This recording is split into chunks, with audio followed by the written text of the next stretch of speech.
제가 또 방송을 통해서 한마디 하자면, 왜 사람들이 책 좀 사면 그게 뭐 나쁜 일이냐? 너는 그럼 그렇게 책 많이 보니? 뭐 한 달에 몇 권 읽는데? 한 20권 읽니? 아니, 한 달에 한 권 안 읽던 사람도 이번 계기로, 노벨 문학상 계기로 책을 읽는 문화가 좀 더 확산되거나, 아니, 안 팔리던 책이 많이 팔리면 좋은 거 아니에요? 기뻐하는 사람들을 비판할 자유가 있다면 그 비판하는 사람을 비판할 자유도 나에게 있는 거야. 그래, 난 그 어그로꾼들 비판하고 싶은 거야. 내 자유야. 내 표현의 자유야. 실제로 이런 일이 벌어졌습니다. 너그 서장을 남천동 살지? 에이? 내 사우나도 가고 막 다 했어. 이거를 진짜 실제 그런 일이 벌어졌습니다. 은행에서 난동 부린 50대 경찰 조롱 논란.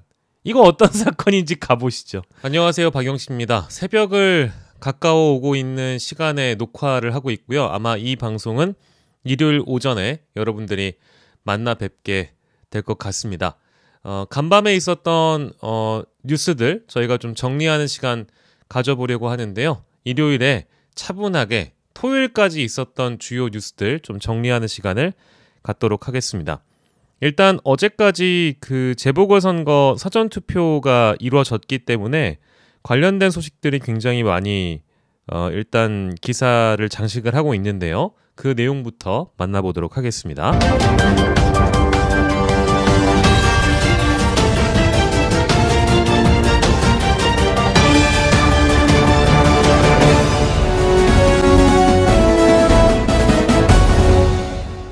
그렇습니다. 재보선의 사전투표가 어제자로 이틀 동안 마감이 됐습니다.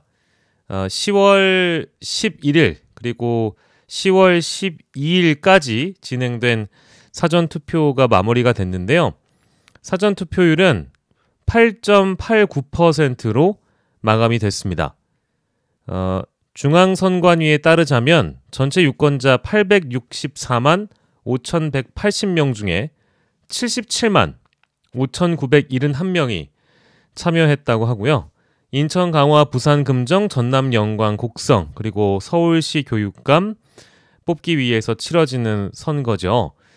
사전투표율을 비교를 해보면 지난 4월에 열린 22대 총선 최종 사전투표율 31.28% 대비 22.39%포인트 낮은 수치이고 2022년 치러진 8대 지선 20.62% 대비 11.73%포인트 20대 대선과 비교하면 더 많이 낮죠, 당연히. 28.04%포인트가 낮은 수치입니다. 재보궐선거에서 투표율이 굉장히 드라마틱하게 높을 것이라고 기대하는 유권자들은 많이 없을 테지만 각 정당별로 또 각 지역구별로 이 사전투표율이 갖고 있는 정치적 의미를 좀 다르게 계산을 하기 때문에 양쪽 다 이건 어느 정도 예상했던 일일 겁니다. 지역별로 가보면 투표율이 가장 높았던 곳이 전남 영광입니다. 43.06% 그리고 전남 곡성이 41.44%, 인천 강화가 27.9%. 의외인 게 부산 금정구청장 선거가 사전투표율이 기초단체장 선거들 중에 가장 낮게 나왔다는 게 저는 좀 재미있었던 포인트예요. 물론 투표율이 당연히 민주주의 사회에서는 높은 게 좋겠죠. 근데 저는 이 4개의 지역구 중에서 가장 유의미하게 바라보고 있는 것은 금정구청장 선거이거든요. 왜냐하면 영광 곡성은 사실상 민주당 당선 가능성이라든지 만에 하나 변수가 생긴다면 조국혁신당 당선 가능성이 열려 있긴 하죠. 진보당도 아예 가능성이 없는 건 결코 아닙니다. 그런데 야당, 범야권 전체를 통틀어 봤을 때 영광 곡성 쪽에서는 당연히 야당 측 후보가 나올 가능성이 높은 것이고, 인천 강화는 보수 텃밭이고 보수의 철옹성이니까 27.9% 나왔다고 한다면 아마도 보수층에 유리한 결과가 나왔겠죠. 금정 20.63%는 양 당의 대표가 사활을 걸고 있는 지역이기도 하거든요. 한동훈 대표 입장에서는 금정구청장을 굉장히 적은 간극의 포인트로 이겨버려도 당연히 리더십의 문제 지적이 나올 수 있겠지만 이 금정구청장을 뺏겨버리면 더 큰 문제가 되죠. 지금 2대2 정도로 예상하고 있는 상황에서 큰 이변 없이 그 정도로 치러져야 이재명 대표나 한동훈 대표나 서로에게 뭐 아무튼 유리한 뭐 크게 손해보지 않는 그런 결과로 남을 텐데 부산 금정구청장의 투표율이 이렇게 낮다는 것은 누구에게 과연 유리할까?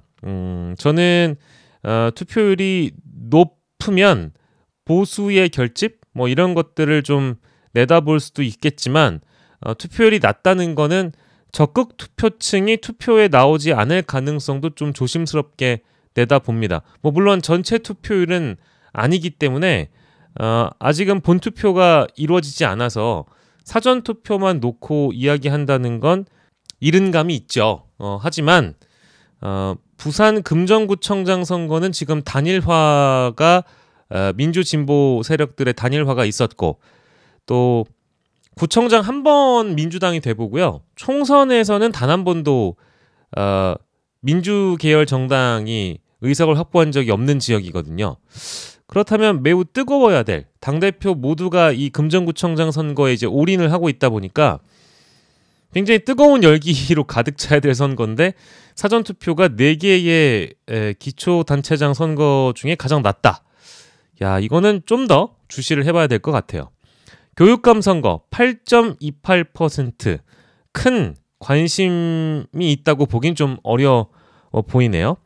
말씀드린 대로 마지막 주말이어서 선거 전 마지막 주말이어서 여야 지도부는 현장에 총출동해서 지원 유세에 나섰다고 하고 나란히 격전지인 부산 금정을 찾았다고 언론을 통해 전해지고 있습니다. 이 자리에서 했던 발언들을 저희가 좀 살펴보도록 하겠습니다. 한동훈 대표는 최근에 민주당 의원의 발언을 겨냥해 패륜적 언행이다 라고 강하게 비판했다고 해요. 누구의 발언이겠습니까? 결국 김영배 의원의 SNS 실수를 두고 강하게 비판을 했고요. 이재명 대표는 이번 선거를 윤석열 정권에 대한 2차 심판으로 여겨달라면서 한 표를 호소했습니다. 한동훈 대표가 부산의 한 시장에서 어떻게 언급했는지 볼까요? 민주당의 패륜적 언행이 금정에 발붙일 틈이 없다는 것을 투표로 보여달라. 열심히 일하다가 돌아가신 분을 모욕하는 것은 사람이 아니다. 사람 되긴 어려워도 괴물이 되지 말자는 영화 속 말이 생각났다 라고 일갈했다고 하네요. 그러니까 부산 금정구청장 선거를 좀 좋은 분위기 속에 치를 수 있었는데 이거는 빌미를 줬기 때문에 이런 비판으로 되받아치기 하는 것은 어찌 보면 너무 당연한 일이죠. 이재명 대표 금정을 방문해서 사흘 만에 또 방문했다고 합니다. 금정구청장 한 명을 뽑는 게 아니라 여러분이 이 나라의 미래를 결정한다는 생각으로 투표를 해달라라고 호소했습니다. 권력이란 먼 바다를 항해하는 배와 같다. 선장이 매일 술 먹고 지도도 볼 줄 모르고 너 나랑 잘 알지? 항해사 해봐. 그러면 항해가 되겠나? 라고 윤석열 정권을 비판하기도 했습니다. 여기 이제 끝에 나옵니다만 이번 선거는 인천 강화와 부산 금정의 경우 지병을 앓고 있던 전임 지자체장의 별세, 전남 영광곡성과 서울시 교육감의 경우에는 전임 단체장이 공직선거법 위반 혐의로 당선 무효형이 확정됨에 따라 치러지는 선거임을 다시 한번 기사에 못 받고 있고요. 자, 본선거 여러분들 잘 기억해 주십시오. 본선거는 시간이 좀 더 있습니다. 오후 8시까지 진행된다고 하니까 혹시나 사전투표 못하신 분들이 있다면 본투표에서 꼭 투표를 해 주시길 부탁드리겠습니다. 사전투표가 사실 편하긴 한데 본투표에 또 집중하시는 분들도 또 덜어 있기 때문에 아직은 좀 시간이 있으니까 찬찬히 생각해 보시고 소중한 한 표 행사하시길 바랍니다. 당대표들에게 좀 집중을 해볼게요. 당대표들이 무슨 얘기를 했는지 좀 따라가 볼까요? 총선에서도 정권심판론으로 승리를 거뒀지만 이번에도 굳히기 전략에 들어갔다고 보입니다. 전략은 동일한 전략이에요.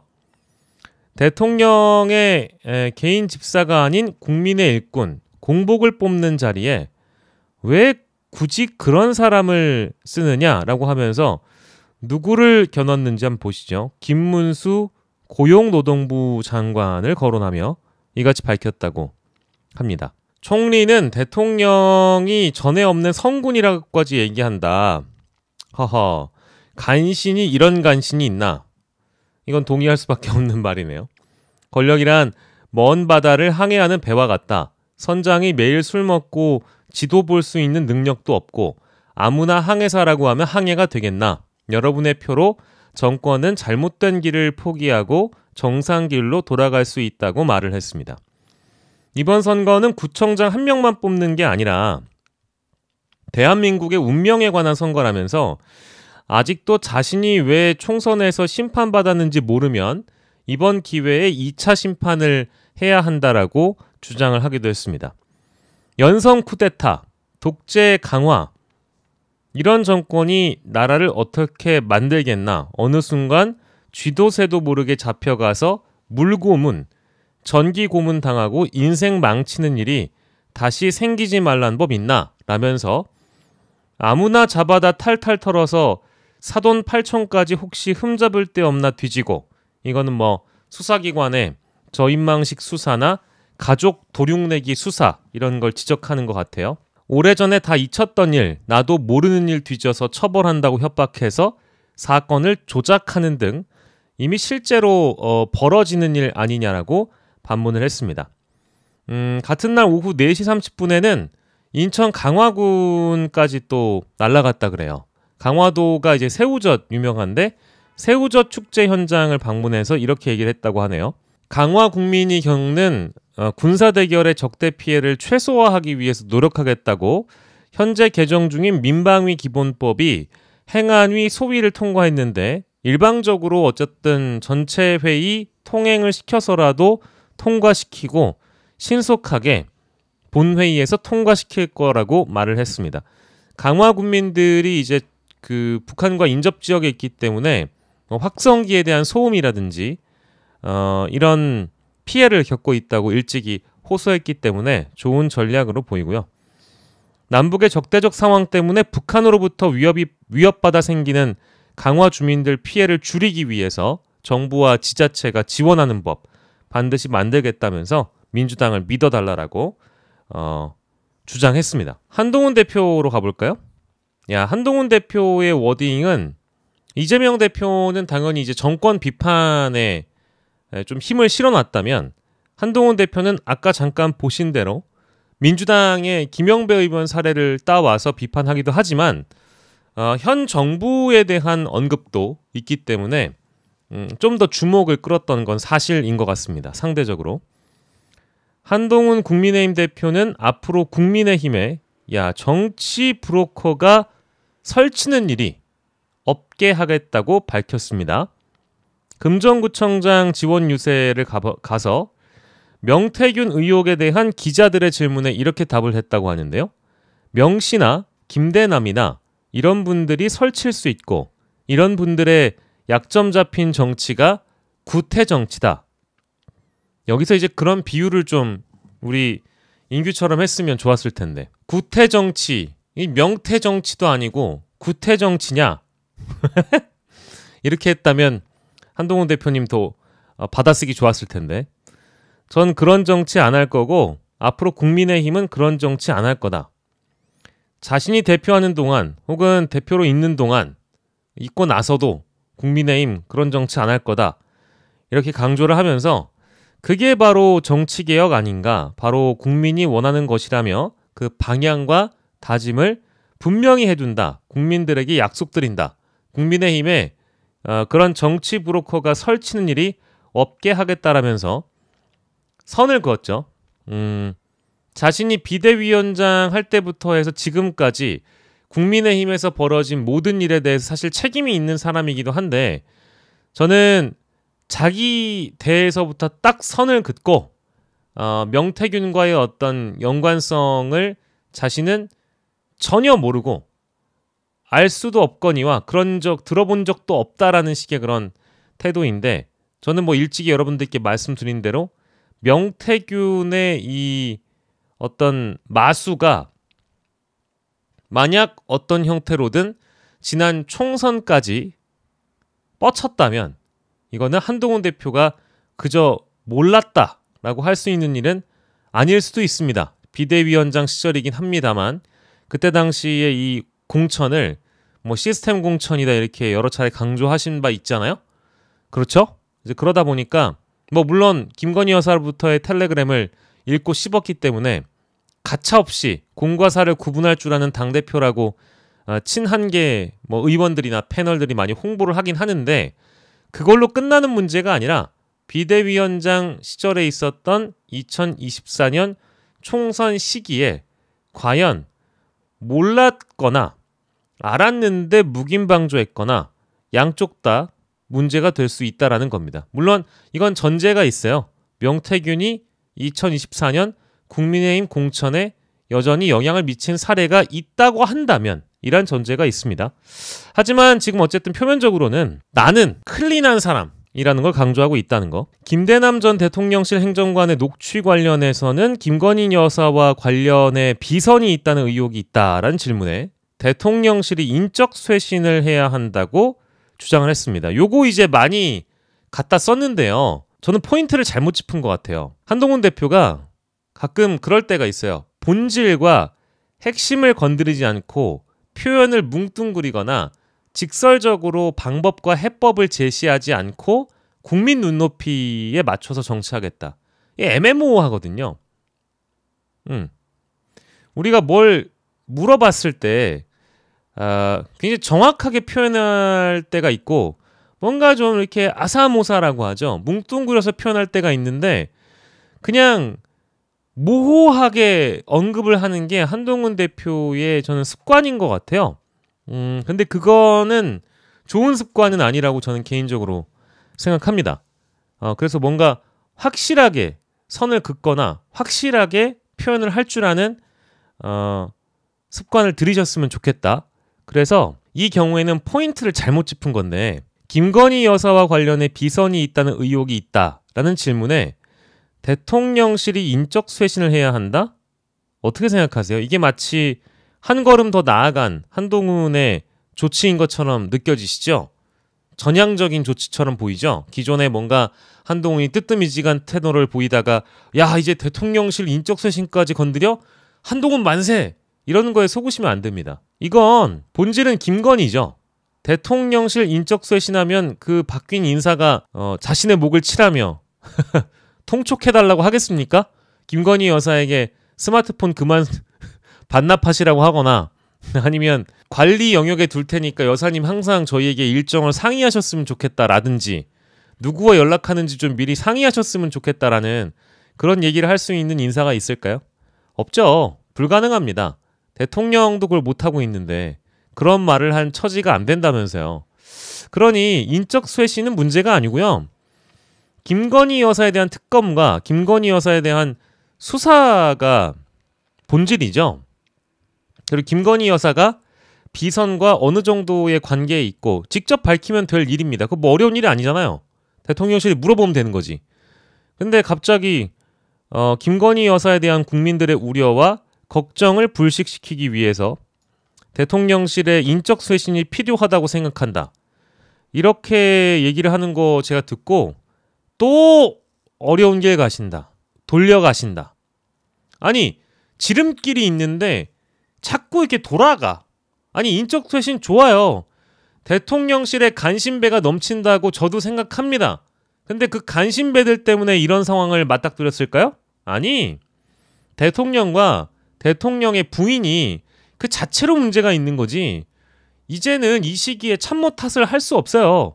그런 참모를 쓰고 곁에 두고 사탕발림만 가득한 그런 참모들의 말에 귀를 기울이고 했던 것도 잘못입니다. 근데 이제 와서 인적쇄신이 무슨 의미가 있어요? 잊지 말자 김건희, 잊지 말자 공천 개입, 잊지 말자 여론 조작, 잊지 말자 디올백, 잊지 말자 주가 조작. 잊지 말자 양평 고속도로. 너무 많아. 잊지 말자 관저 공사 의혹. 다 김건희예요. 이거는 뭐 대통령실 인적쇄신으로 김건희를 바꿀 수 있다라고 생각하는 이 순진한 발상. 그러니까 본질과 핵심을 건드리고 싶지 않아 하는 자세는 누구와 비슷하다. 김건희 특검에는 반대하고 김건희 여사의 행보를 선의의 조언, 애매모호하다 뭐 이런 식의 표현을 한 사람들 보면 다 그냥 김건희를 건드리지 않는, 끝판왕을 건드리지 않는, 본질을 건드리지 않는 거예요. 나는 이제 어제 이 말씀을 하신 거 보고 대통령실 인적쇄신이 정부와 여당이 민심에 따라서 쇄신하고 변화하고 개혁하는 중요한 출발점이 될 거다. 막 댓글 보니까 한동훈이 변했어요 이런 것도 많은데 아니에요. 여러분 잊지 마십시오. 이렇게 지름길을 두고 둘러가는 이거 한두 번도 아니잖아요. 안 속으시죠? 더 얘기 안 할게요. 여기 또 나오잖아. 김 여사의 도이치모터스 주가 조작 연루 의혹에 대한 검찰의 기소 판단과 관련해서는 법과 원칙, 상식에 맞는 결과가 국민이 납득할 만한 결과. 아니! 검찰의 기소 판단과 관련해서 기소해야 한다.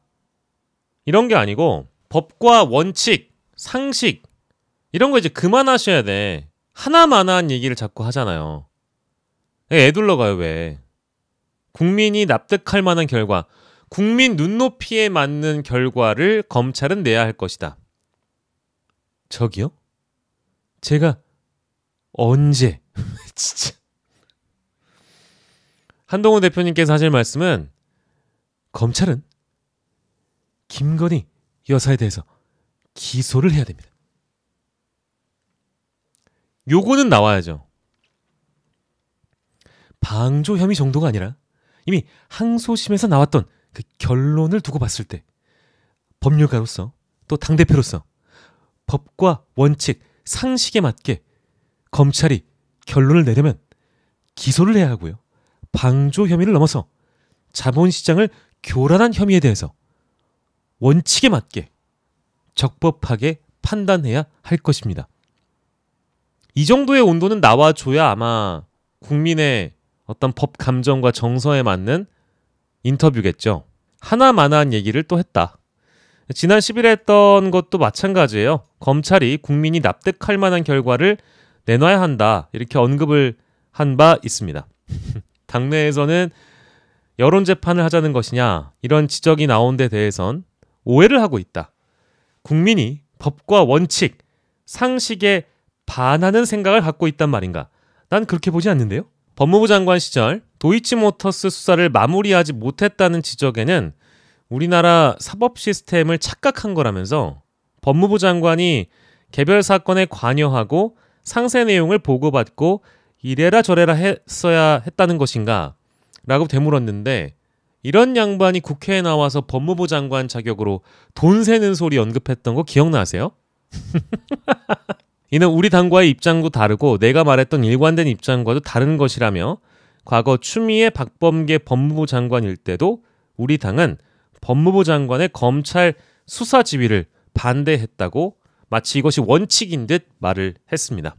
자, 그래서 사설 하나를 우리가 함께 보고 갈 건데요. 어떤 사설이냐? 한동훈 당시 이 장관이나 한동훈 당대표가 좀 보셨으면 좋겠다 싶은 이 사설이 사실은 토요일자 조간에 실렸는데 제가 이거를 어제 오전 라이브에 이 소개를 시켜드리려고 했다가 이제사 소개를 시켜드립니다. 제목은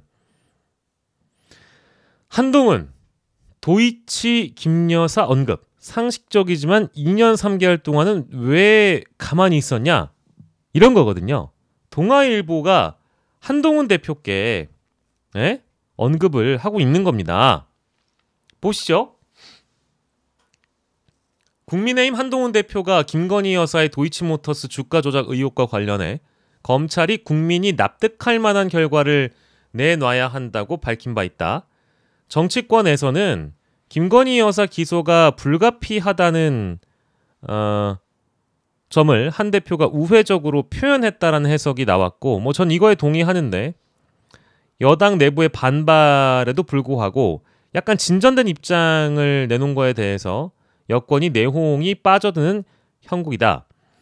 검찰 안팎에서는 이르면 다음 주에 김 여사 불기소 처분 가능성이 높다는 전망이 나오고 있고, 주가 조작 과정에서 김건희 여사의 계좌 3개를 통해 48건의 통정 거래가 이루어졌다는 법원의 판단이 나오긴 했지만, 김건희 여사가 시세 조종이 이루어지고 있다는 점을 알고 도왔다는 직접적인 증거는 확보하지 못했다는 이유에서다.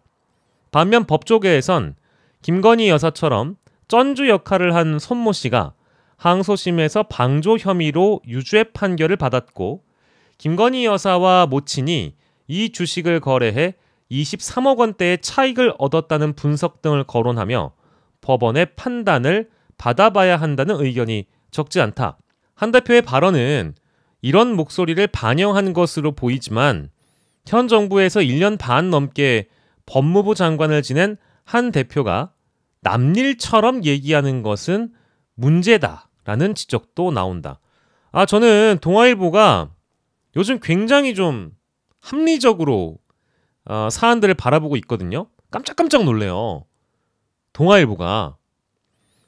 아니, 국민일보 뭐 죄송한데 한국일보는 그런 대로 잘하고 있는 것 같은데, 뭐 국민일보, 서울경제, 서울신문, 뭐 기타 몇몇 언론들도 제가 모니터링을 하는데, 아니 동아일보가 조중동 중에 하나잖아요. 보통 비유할 때 보수 성향의 언론 중에 요즘 동아일보가 보수신문 같지 않다니까. 한 대표는 2년 3개월 전인 2022년 7월 국회에서 김 여사의 기소 여부에 대해서 곧 결론이 날 것이라고 했지만, 그가 장관으로 재직했던 지난해 12월까지 김건희 여사에 대한 처분은 물론 대면 조사조차 이루어지지 않았다. 법무부 장관은 개별 수사에 개입하지는 못해도 검찰을 지휘, 감독할 권한과 의무가 있다. 적어도 장관 재직 당시 검찰총장이 수사를 독려할 수 있도록 이 사건에 대한 총장의 수사 지휘권을 복원했어야 했다. 앞서 소개해드렸던 한동훈 대표의 입장과 비교해보면 어떻습니까? 동아일보를 보고 기자들이 질문한 것 같죠? 그리고 동아일보에 응답하듯이 한동훈 대표가 사법 시스템을 잘 이해를 못하신 것 같은데요? 이렇게 언급을 한 겁니다. 네. 참. 아니 근데 전 동아일보 말이 맞는 것 같아요. 누구의 말이 더 맞냐 치면, 자, 친윤계에서 보수 분열의 단초 등을 언급하며 한 대표의 발언을 비난하지만, 여당이 한 목소리를 내고 검찰이 불기소한다고 해서 김건희 여사의 주가 조작 의혹이 그대로 묻힐 거라 생각하면 오산이다. 이거 한겨레 신문 같네요. 특검 찬성 여론이 60%를 넘는다. 이런 상황에 이르게 된 것은 김 여사가 고발된 지 4년 반이 지나도록 질질 끈 검찰, 김 여사 문제를 폭탄 돌리기 하듯 미뤄온 여권 전체의 공동 책임이다. 명문이에요, 명문. 동아일보 박수 드리겠습니다. 정말. 예. 그래서 현재 한동훈 대표가 이런 말을 할 자격이 있는 것이냐, 이런 비판이 나오죠. 그때는 아무것도 안 해놓고 이제 와가지고 이렇게 구는 것도 좀 모순된 행보 아니냐라는 지적도 있지만, 늦었지만 이제라도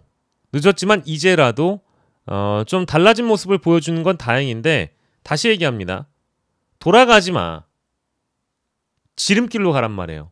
그리고 자꾸 문제를 모호하게 표현하지 마. 법과 원칙, 상식적으로 검찰이 처리해야 되고 국민의 눈높이에 맞게 처리해야 된다.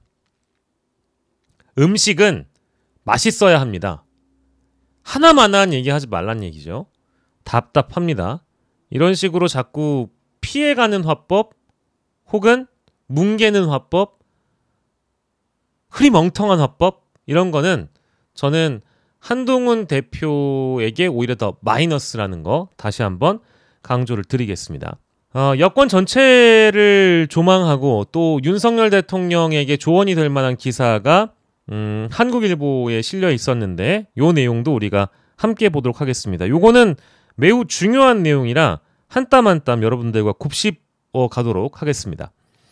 제목이 명태균 논란에 발목 잡힌 윤, 부실 해명의 늑장 대응으로 화 키울라라는 제목입니다. 윤석열 대통령이 동남아 순방을 마치고 귀국을 했는데 선거 브로커 명태균 논란에 발목을 잡히고 있다.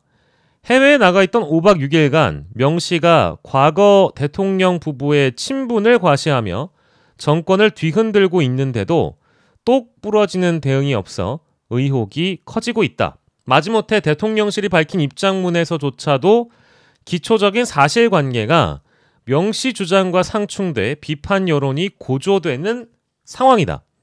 윤 대통령이 어떻게 풀어가는지에 따라 이번 사안이 핵폭탄으로 비화될지 아니면 찜찜하게 여운이 남는 불발탄이 그칠지가 달려있다. 그렇죠. 이거는 기초적인 사실관계에서 빠그러진다는 거는 이건 뭐 첫 번째 김건희한테 확인조차 안 했다는 게 됩니다. 윤석열 대통령에게조차도 디테일한 질문을 하지 않았다는 게 되는 거거든요. 그러니까 윤석열 대통령과 김건희 여사가 이 문제에 대해서 어떤 심각성을 갖고 있는지는 모르겠지만 정말 이 문제를 심각하게 받아들이고 있다면 보좌하는 참모들이 잘 물어봐라. 응?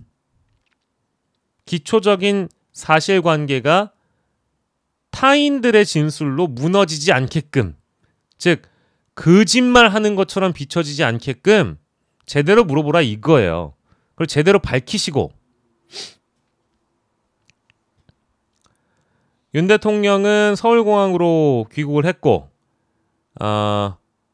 국내 상황을 보고받은 것으로 알려졌다라고 기사에 나오지만 심각한 내용들은 뭐 한국에서 저 아시아로 동남아시아에 계신 대통령 내외에게 다 보고됩니다. 뭐 이제 와서 보고를 받아 다 알고 있었을 텐데 거기 현지에 가서도 그 얘기 했을 수도 있어. 자, 하지만 여론의 관심은 대통령실이 어떤 입장을 낼지에 쏠려 있다라고 이야기를 하고 있죠. 윤 대통령이 2021년 정치에 입문하는 과정에서 명 씨가 국민의힘 고위 당직자, 정치인과 자택을 찾아와 2번 만난 게 전부라고 대통령실은 해명했다. 거짓말이었죠. 하지만 관련자들의 증언에 따르면 윤 대통령과 명 씨는 최소 4차례 이상 만난 것으로 드러났다. 이 과정에서 김영선 전 의원이 명 씨와 윤 대통령 부부를 만났다고 주장을 했고 김종인 전 비대위원장도 윤 대통령 부부와 명 씨를 함께 식당에서 봤다고 증언했다. 이에 대해 대통령실과 친윤석열계 의원들은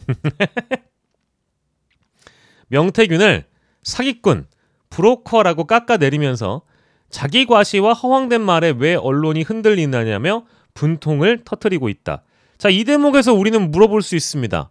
고소해 그러면. 야, 잡아 넣으란 말이야. 뭐 하는 거야. 인신구속감이지. 아니, 용산에서 검찰에 오더를 안 줬나? 아니면 오더를 줄 수 없는 상황인가? 아니면 오더를 반대로 줬나? 아니, 고소를 해 그러면 명태균이라는 사람에 대해서 뭐 하는 거야.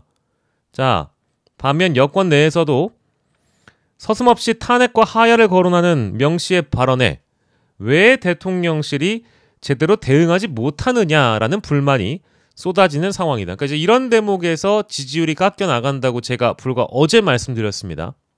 아니, 보수 지지층들 70대 이상과 국민의힘 지지자분들 중에는 스트롱맨을 좋아하기 때문에 윤석열이 이런 상황에 흔들림 없어야 되는데 기존에 하던 대처와 다르고, 아니 이렇게 까부는 놈들은 바로 그냥 대통령실이 누구 고발을 하거나 법적 조치를 해버리잖아요. 왜 안 하는 거야? 에? 그리고 막 휴대전화 포렌식도 하고 뭐 나오는 언급들 보면 이미 증거인멸의 우려가 큰 사람인데 바로 영장 쳐야지 뭐 하는 거냐고. 이런 차이점이 발생하기 때문에 보수 유권자들 그리고 대통령 지지층이 우리 대통령 쫄보네, 아무것도 못하네, 흔들리게 되는 겁니다. 이처럼 전국을 뒤흔들며 파장이 일파만파로 번지는데도 대통령실은 말을 아끼고 있다. 연일 떠들어대는 명씨와 대조적이다. 대통령실 상황을 잘 아는 여권 관계자는 명 씨를 몇 번 본 게 전부이고 명 씨가 언론 플레이를 하고 있는 것처럼 그에게 어떤 이권이나 권한을 준 적이 없다는 게 윤 대통령 입장 아니겠느냐며 윤 대통령 스타일상 아무 일이 아니니 참모들에게 그렇게 전달했을 것이고 그게 입장으로 나왔을 거다? 진짜 인식을 그렇게 하잖아요? 이게 아무 일이 아니라고 생각하잖아요? 죄송한데 바보다. 바보라고 볼 수밖에 없다. 이런 상황에서. 해명하는 과정에서 사실관계 일부가 틀렸을지 모르나 본질적으로는 아무런 불법이나 잘못을 저지르지 않았다는데 무슨 문제냐는 취지다. 대통령님은 진짜 그렇게 생각하세요? 그렇게 생각하시는 분이 여론조사 2번 들린 박근혜 전 대통령을 징역 2년을 때렸냐? 에? 징역 2년 받게 했잖아. 여론조사 2번 했다고. 말이 되는 소리를 하세요. 이 파급력이 얼마나 클지 본인이 특수부 검사를 해봤기 때문에 너무 잘 알고 있을 거예요. 이거는 나는 당당하다라는 태도, 기분이, 당당한 그 기분이 태도가 될진 모르지만 현실적으로는 그렇게 풀어갈 수 없다라는 걸 주변에 있는 분들이 다 알고 있을 겁니다. 예, 사실 초조해 할지 몰라요. 그럼에도 여권의 우려는 결이 다르다. 당연하지. 대통령실이 국내 여론의 추이나 분위기를 너무나 모르는 게 아니냐라는 지적이 적지 않다. 앞서 명품백 수수 의혹, 대통령실 행정관 음주운전 사건 등 김건희 여사와 용산발로부터 각종 리스크가 터져나와도 적극적으로 반박하고 해명이나 선제적 조치를 취하지 않은 전례가 수룩 빽빽하다. 그리고 그보다는 무대응으로 버티거나 한 발 늦게 대응하기 일쑤였다.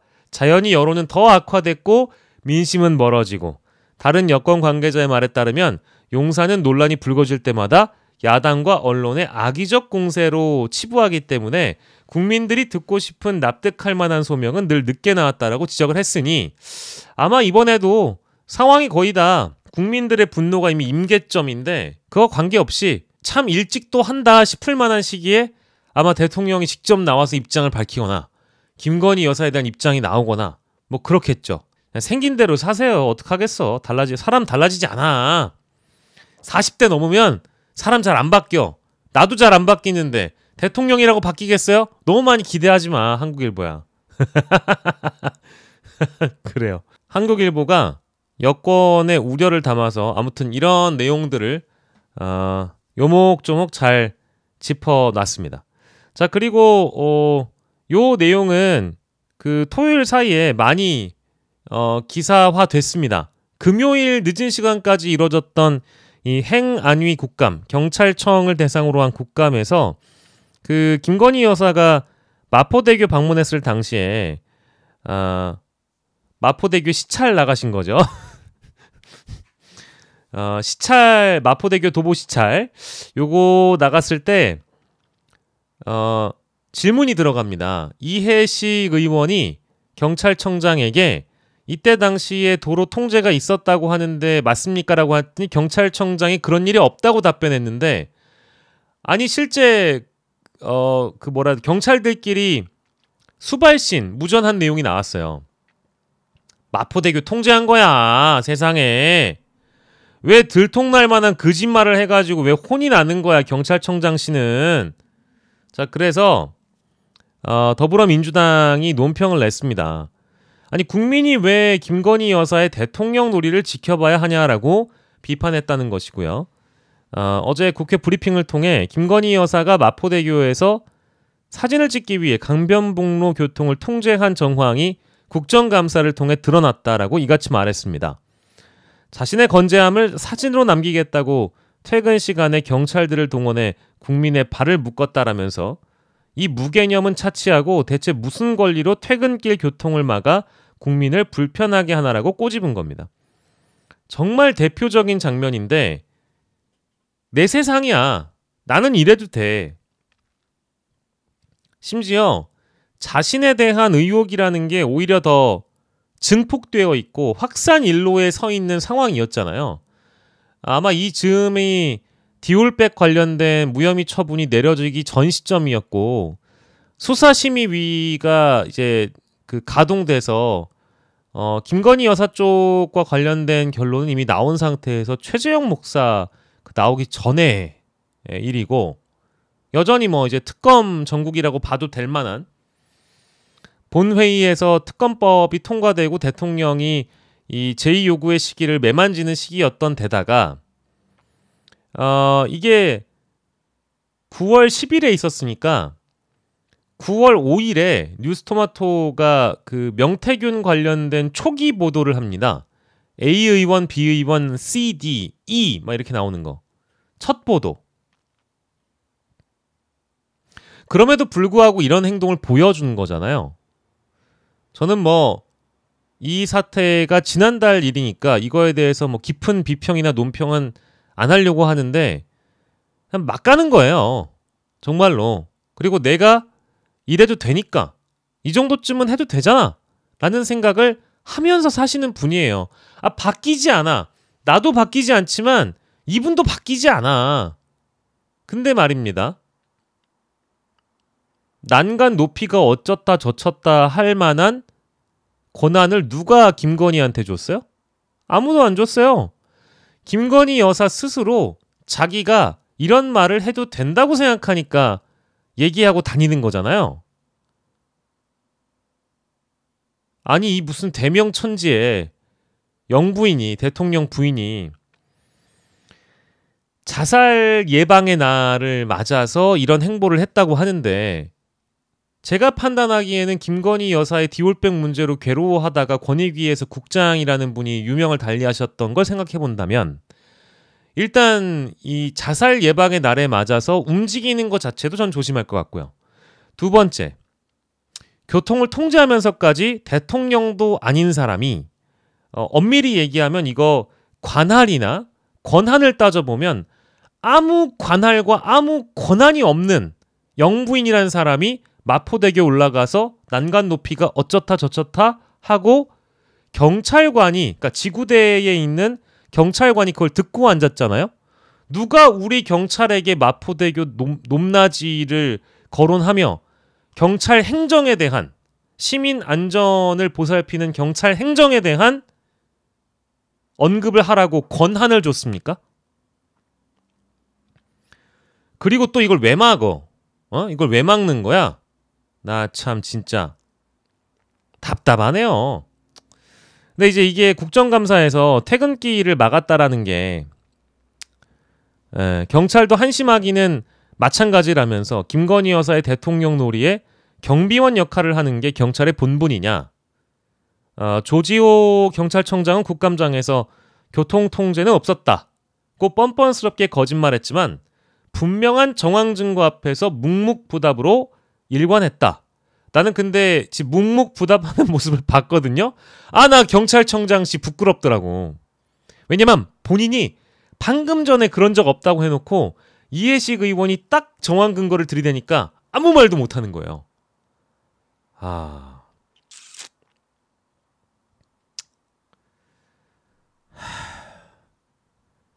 당시 접수된 교통불편 신고 112 녹취를 공개합니다.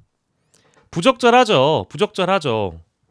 김건희 여사는 비공개를 가장한 공개 활동도 많이 했지만 이미 공개 활동을 하고 있는 상황이고, 자신은 아무런 잘못이 없다고 생각하는 무오류의 존재임을 다시 한번 확인케 했습니다. 죄송한데 이런 꼬라지는 보고 싶지 않네요. 자, 다음 소식으로 넘어가도록 하겠습니다. 이건 이제 그 어떤 정당이 알고리즘을 참 잘 탄다는 차원에서 제가 설명해 드리는 게, 최근에 곽튜브 씨 문제가 됐을 때 개혁신당 천하람 의원이 최고위원회의에서 곽튜브를 언급을 하죠. 기사화가 잘 됩니다.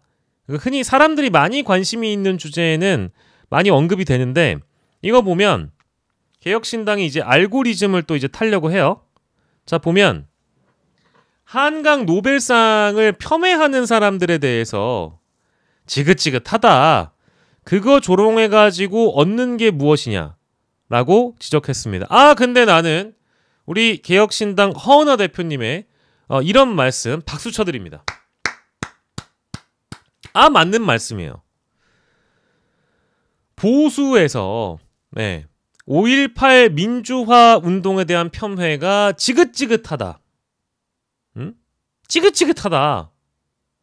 이른바 보수 우익을 자처하는 일부 사람들이 5.18을 폄훼하는 인터넷 댓글을 달고 있다고 한다라면서 경기도교육청이 소년이 온다를 유해도서로 분류해 각급 학교에 공문을 내려보냈었다는 사실도 이번에 알려졌다고 비판했습니다. 5.18 폄훼, 검열과 규제, 지긋지긋하다. 5.18을 깎아내리고 광주를 조롱해 얻으려는 것이 대체 무엇이냐라면서 그릇된 사고관이 원천적으로 바뀌지 않는 한 대한민국 보수는 영원히 고립만 자초하게 될 것이다. 마찬가지로 5.18을 5월에만 추모하고 5월 정신을 헌법 전문에 수록하겠다고 말로만 떠드는 국민의힘도 반성해라. 저희 개혁신당은 오는 10월 19일에 여수 순천 11구 사건 발생지를 방문해 추모할 예정이다. 역사의 아픔은 소통과 용서를 통해서만 극복될 수 있을 것이라고 강조했습니다. 네, 다른 어제 저희가 박영식 라이브에서 다뤘던 몇몇 인사들, 어그로꾼들은 또 언급하지 않을게요. 허은아 누나 잘했어요. 좋습니다. 그 내용과 관련해서 좀 더 이어가 보자면 아주 좋은 사설 내용이 있어서 한국일보의 어제자 사설입니다. 블랙리스트 작가의 노벨상, 정치의 문화 억압 다신 없길 바란다. 요 대목인데요. 여기에 보면 두 문단이 이제 꼭 언급하고 가고 싶은 대목이라서 한강 작가의 노벨문학상 수상이라는 경사 속에서 그가 박근혜 정부의 문학의 블랙리스트에 올랐던 일이 다시 회자가 되고 있다. 이번 수상은 작품의 가치를 함부로 재단하려는 풍토에 경종을 울린 거다. 영화 기생충의 봉준호, 오징어 게임의 황동혁 감독도 당시 블랙리스트에 포함됐었다. 정권 입맛에 따라 창작의 자유를 위축시키려는 시도가 얼마나 퇴행을 부르고 개인을 넘어 국가적 손실을 초래할 위험이 큰지 다시 한번 새기게 된다. 아까 허은하 대표가 지적했던 극우 보수들, 우익들 듣고 있니? 어그로꾼들, 자격 안 되는 인간들은 입국 다 타라. 노벨상 수상에 가장 크게 기여한 저서로 꼽히는 소년이 온다는 5.18 민주화 운동을 소재로 다룬 소설로 박근혜 정부의 문체부는 한국문학번역원에 해외 문화교류 행사 지원 배제를 지시했는데 다행히 문학번역원이 이를 실행하지 않아서 한 작가의 책은 해외에 널리 소개될 수 있었다. 이 말인즉슨 문학번역원이 이를 실행했다면 노벨상을 못할 수도 있었다? 뭐 그렇게까지 연결질 필요가 있냐라고 언급하시는 분들도 계시지만 한국의 도서 시장이 어렵다 보니까 해외 진출을 하는 사례들이 늘어나는 것도 사실이거든요. 번역본을 널리 알리고 괜찮은 작품에 대해서 좀 널리 수출하는 방향인데 문체부가 해외 문화 교류 행사에 지원 배제를 지시를 직접 했다는 거 아니에요? 근데 다행히 문학번역원이 시키는 대로 안 했어. 박수 쳐드려야지. 그래서 천만다행으로 노벨상을 받게 된 건 정말 운도 운이지만 기적적인 일이라고 전 봅니다. 한강 작가의 대표작 채식주의자도 경기도의 한 학교가 청소년 유해 도서라면서 폐기를 했다고 한다. 경기도 교육청은 학생들의 올바른 가치관 형성을 위해 부적절하다고 판단되는 내용이 포함된 도서에 대해서는 적합한 조치를 취하도록 요청한 바 있지만 특정 도서를 유해 도서로 지정하고 폐기를 지시한 적은 없다라고 해명을 하기도 했습니다. 저는 이게 실제 있었던 일로 알고 있었는데 그게 아니라고 해명을 했다고 하니 보도를 통해 좀 더 확인을 해봐야 되겠죠. 그리고 이제 그 품귀 현상을 빚는 한강의 책 때문인지 몰라도 이미 아까 제가 소개해드리지 않은 어떤 어그로꾼은 제 커뮤니티에 올린 것처럼 뭐 사람들이 책도 다른 나라에 비해 읽지도 않더니 노벨상 탔다고 하니까 뒤늦게 가가지고 책 사는 거 가짠타 이런 식의 비난도 있고 하는 것 같은데, 제가 또 방송을 통해서 한마디 하자면, 왜 사람들이 책 좀 사면 그게 뭐 나쁜 일이냐? 너는 그럼 그렇게 책 많이 보니? 뭐 한 달에 몇 권 읽는데? 한 20권 읽니? 아니, 한 달에 한 권 안 읽던 사람도 이번 계기로, 노벨 문학상 계기로 책을 읽는 문화가 좀 더 확산되거나, 아니 안 팔리던 책이 많이 팔리면 좋은 거 아니에요? 아니, 왜 이렇게 베베 꼬였어? 뭐 꽈배기야? 답답하네 진짜. 아니 좀 마음을 좀 넓게 가져, 넓게. 아니 죄송한데 왜 이렇게 협소하게 살아요? 답답해서 그래. 막 자기가 이제 어디에 글 쓰거나 뭐 이렇게 의견을 피력하면 여기저기 인용되는 게 막 너무 좋은가 봐. 나는 사실 그거 그러니까 우리가 관심을 유도하더라도 좋은 형태로 얼마든지 어그로를 끌어서 인지도를 쌓을 수 있죠. 아니 실제 귀감이 되는 행보를 보인다든지 언행을 한다든지 선행을 한다든지 뭐 기부를 한다, 얼마든지 많아요. 기왕에 어그로를 끌 거면 좋은 방향으로 어그로를 끌어야 되는데, 남을 비판해서 생채기내서 혹은 뭐 한국 사람들을 평가절하하거나 뭔가 시대에 뒤처지는 사람들, 교양 없는 사람들로 마치 만들어서, 책도 안 읽던 인간들이 이제 와서 책 사네, 아우 한국 사람들 냄비근성 지긋지긋해, 확 붙었다가 확 식는 거, 또 이러고 나중에 책 안 산다. 아니 나중에 책을 안 사더라도 지금 책을 사는 게 어디야? 아니 하다못해 지금 한 번쯤 도서관에서 한강 책을 빌려 읽는 게 어디며 책을 사는 건 또 어디야? 아니 도서관 좋아, 뭐 예를 들어서 여기 출판사 좋아, 그리고 뭐 서점 좋아, 한강 좋아, 우리 국민들 좋아, 뭐 이렇게 베베 꼬인 거야? 아니 지금 국민일보도 얘기하잖아요. 노벨 문학상 계기로 책 읽는 문화가 확산되길 바란다. 아니 얼마나 좋아, 이런 사설까지 나왔는데. 제가 이 사설을 왜 갖고 왔냐면, 한강 수상 뒤에 책 구매 붐이 일어나고 있다.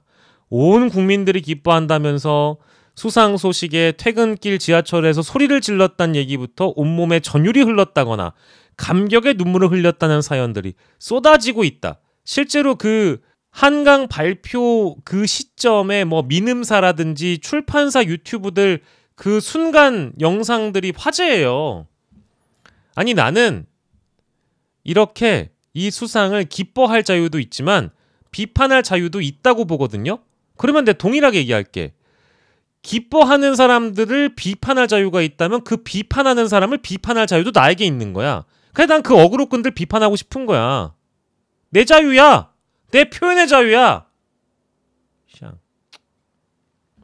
왜 이렇게 다들 베베 꼬였어? 아니, 적당히 해야 될 거 아니야. 죄송합니다. 아침부터 또 화를 냈습니다. 물론 제가 지금 녹화하는 시점은 좀 늦은 시각이지만, 자 그래서 교보문고에서만 10만 3천 부, 와 어마어마하네요. 예스24에서도 8만 부, 그야말로 열풍을 일으키고 있다.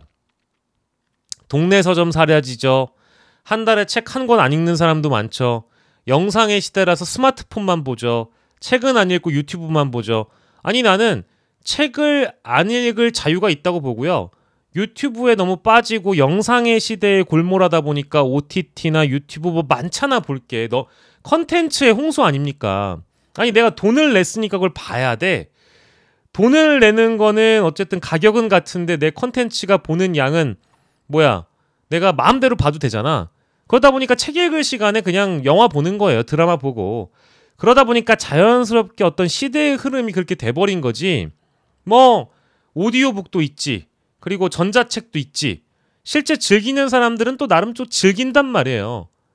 그러니 뭐 그런 거에 대해서 난 너무 뭐 색안경을 끼고 보거나 비판할 필요는 없다고 생각하는데, 그래도 뭔가 책이라는 건 마음의 양식이라는 말이 있듯이 너무 이제 영상 컨텐츠만 보는 것을 넘어서서 글이나 말이나 뭐 어떤 구술 능력이나 스피치 이런 게 좀 발달되면 좋은 거니까 신문이나 책을 가까이 하는 것도 현대인들에게 필요하죠. 성공하는 사람들의 공통점이기도 합니다. 저도 책을 최대한 자주 읽으려고 하는 사람이지만 뭐 이런 거에 대해서 너무 비판하면서 비난에 가깝게 얘기를 하면서 죄송한 얘기인데 아이고 책 한 권 보지도 않던 인간들이 지랄들 하고 있네. 이런 식으로 볼 필요는 없다는 거지. 난 한강한테 고맙습니다. 한강을 비판하고 한강의 책을 갑자기 구매하는 사람들을 비판하는 어그로꾼들을 비판할 자유는 나에게 있다. 적당히들아 이 꽈배기들아. 자, 마지막 뉴스는 가벼운 뉴스 하나 하겠습니다. 실제로 이런 일이 벌어졌습니다. 너그 서장을 남천동 살지? 응? 내 사우나도 가고 막 다 했어. 이거를 진짜 실제 그런 일이 벌어졌습니다. 은행에서 난동 부린 50대 경찰 조롱 논란. 이거 어떤 사건인지 가보시죠. 은행의 업무 응대에 불만을 품은 50대 남성이 출입문을 발로 차는 등 난동을 벌이고 도망쳤다가 결국 경찰에 붙잡혔는데 경찰에 붙잡히자 조롱하듯이 영화 범죄와의 전쟁의 대사를 성대모사했다니까. 아 이제 아니 진짜 이게 실화예요, 여러분. 이거 못 보셨어요? 아 나 이거 유튜브에서 보고 깜짝 놀랐잖아. 아니 이 사람이 이제 은행에 가서 난동을 피운 거예요. 이제 8월 26일 오전 9시 30분 거제시 고현동의 한 은행 업무를 보기 위해 방문했는데 그 영상을 보면 A씨가 은행에 들어가서 번호표를 뽑고 창구로 향한 후 통장 조회를 요구했는데 은행 업무가 마음에 안 드니까 불만을 표출하다가 결국에는 이제 경찰이 와서 A씨가 은행에서 난동을 피우고 도망갔으니까 A씨를 이제 붙잡은 거죠, 경찰이. 근데 순찰차로 이동할 때 뭐라고 했냐? 정말 이렇게 얘기했다고 합니다. 에이, 너그 사장 남천동 살지? 에이, 너그 사장하고 밥도 먹고 이씨 이놈아 사우나도 가고 막 다 했어! 라고 진짜 했다는 거예요. 아 이제 너무 웃긴다. 와. 마지막에 경찰 입장입니다. 경찰은 영화의 내용을 그대로 읽으면서 경찰력을 조금 우습게 보는 느낌으로 얘기했다며 들어줄 가치가 없는 말이라고 판단했다고 전했습니다. 예, 정말 이런 일도 있습니다. 그러니까 대한민국이 참 다이나믹한데 야, 이 대사가 실제로 있었다는 것만으로도 정말 유튜브 조회수가 뭐 좀 떡상하고 그러더라고요. JTBC 사건 반장 이런 거는. 그래서 아무튼 여러분들이 혹시나 여러 현안들에 묻혀 계실까봐 한 번쯤 웃고 넘어가시라고 이 기사를 끝으로 오늘 마무리하도록 하겠습니다. 일요일 오전에 여러분들께 전해드린 브리핑 시간이었고요. 일요일 오전이어서 좀 차분하게 기사 내용을 좀 곱씹어보는 시간을 가져봤습니다. 오늘도 마무리 잘 하시고요. 평온한 일요일 보내시다가 이따가 또 다른 영상으로 만나도록 하겠습니다. 여러분 고맙습니다.